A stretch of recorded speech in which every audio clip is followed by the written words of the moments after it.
Hi there, Skid Even Stoddy. Welcome to Open Door. Today we're going to do something a little different. We're actually going to interview an incredible entrepreneur. His name, Michael Pascucci. What did he start? Oxford Resources. What do they do? The auto-leasing business. He's an incredibly interesting person. He started a number of other companies as well. Let's go see what he's up to.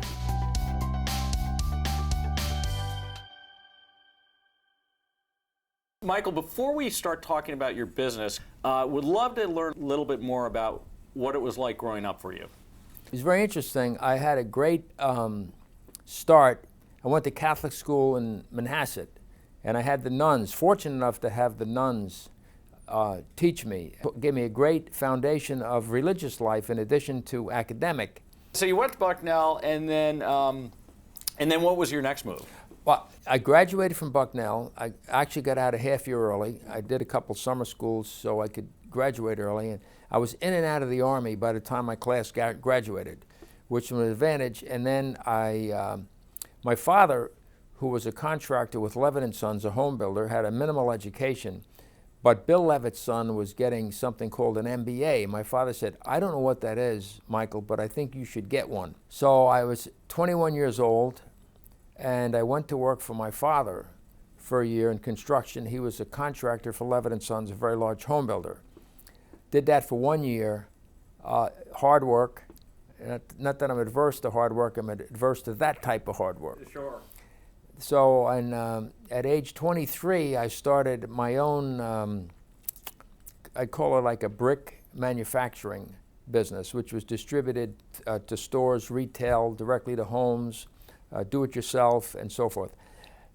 It was great for me because I'm 23 years old, I was married with 2 children, and I'm running my own company. It gave me hands-on training in every aspect of running a small business. From there, I said, well, you know what, I like kind of like finance, so I started a home improvement finance company and a mortgage company, and a second mortgage company and a first mortgage company.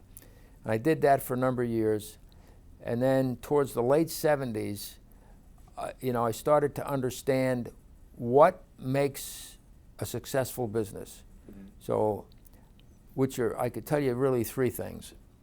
One is find a need, one that exists or one you think may exist, a real need. Then get a very good solution to fill that need.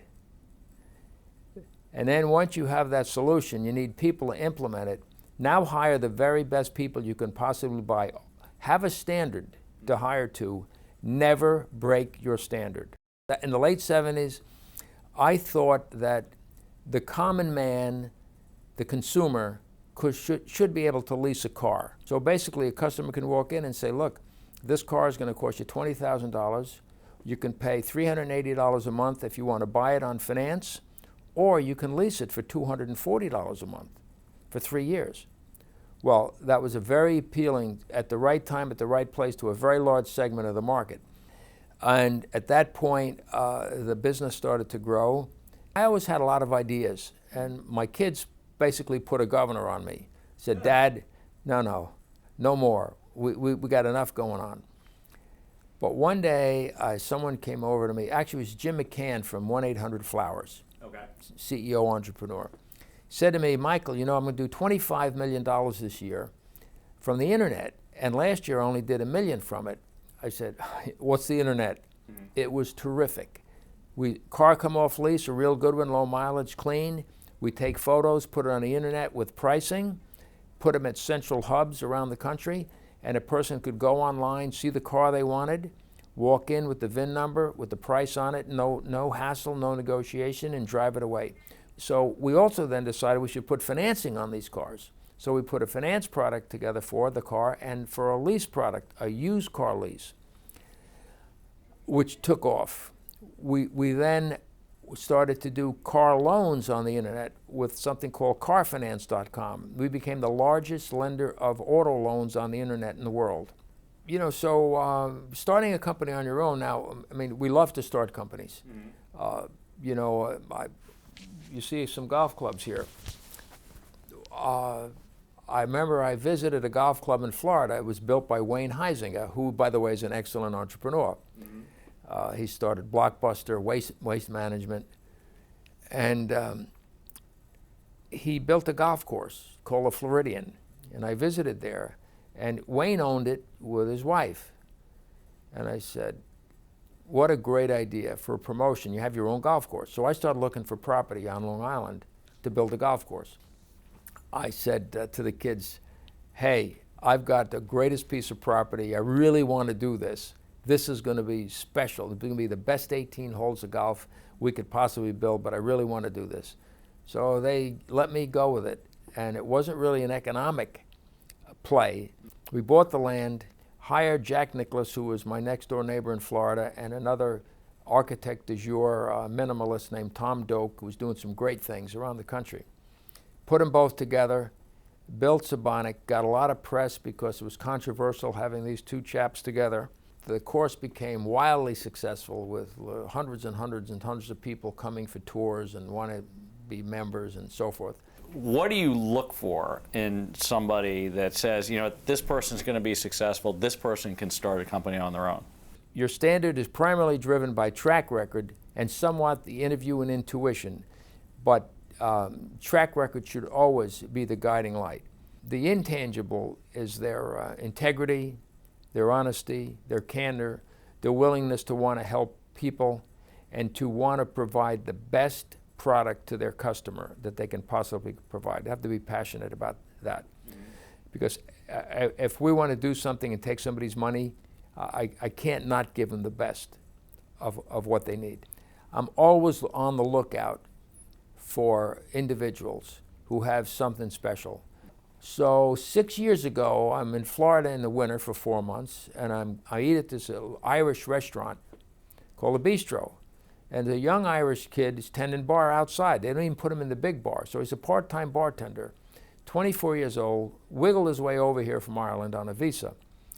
And I said, this kid has got something special.